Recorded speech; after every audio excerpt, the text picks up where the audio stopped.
Hey everybody, I'm Lori Solpizio and I want to give you something to think about, which is, shouldn't we all strive to be gender fluid?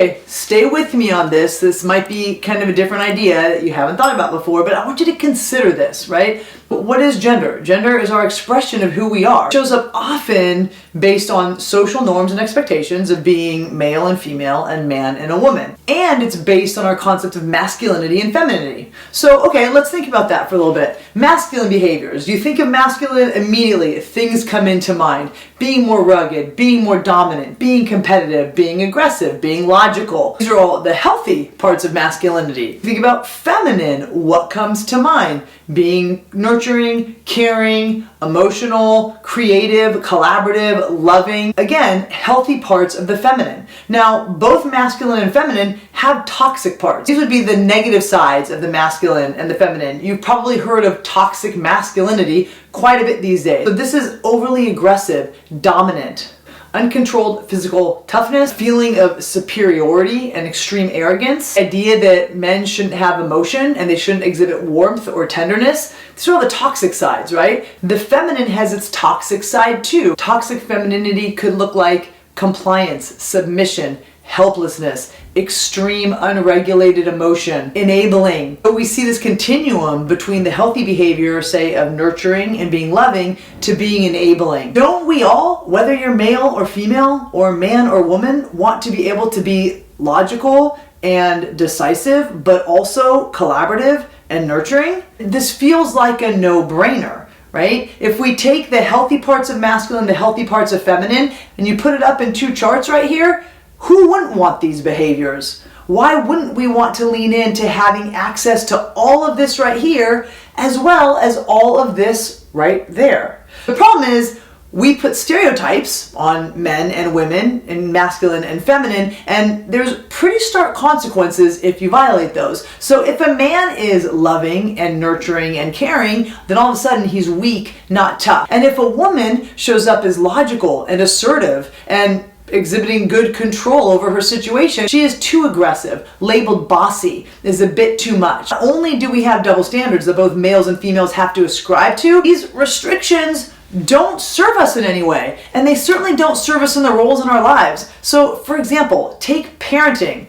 Yes, the mother is going to be nurturing and loving and caring.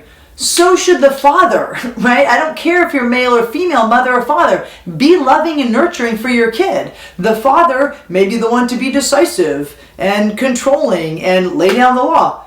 Mother needs to do that too. A mother needs to have boundaries, be able to enforce rules, and not be soft when it comes to helping her kids have the structure that they need to be successful in their family and in their household. Let's look at leadership.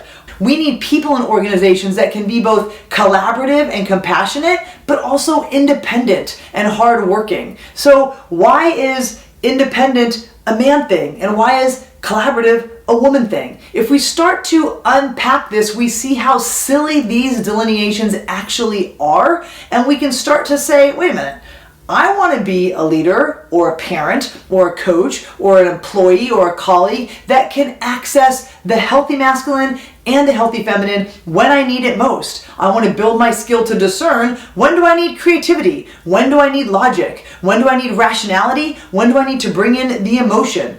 All of those things are important.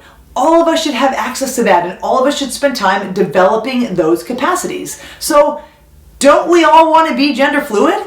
The way that I define gender fluidity, and the reason why I identify as gender fluid, is because I don't ascribe to just the behaviors of woman or the behaviors of man. In fact, I like to move freely between them, and I think I've done a good job over my lifetime now of developing the capacity to be both. Now, I will say, those of you that know me probably say, okay, sometimes those masculine qualities might come a little easier and quicker. It might be a little bit more preferential for me on the subconscious level. So I've had to learn to lean into the softer, compassionate, loving self. However, the learning is available. You want to be gender fluid. It's not totally progressive, or it's not going to compromise your manhood or womanhood if you take the healthy masculine and healthy feminine and develop capacities for all of that. It's not going to hurt you if you take the toxic masculine or toxic feminine and figure out how to get that out of your life.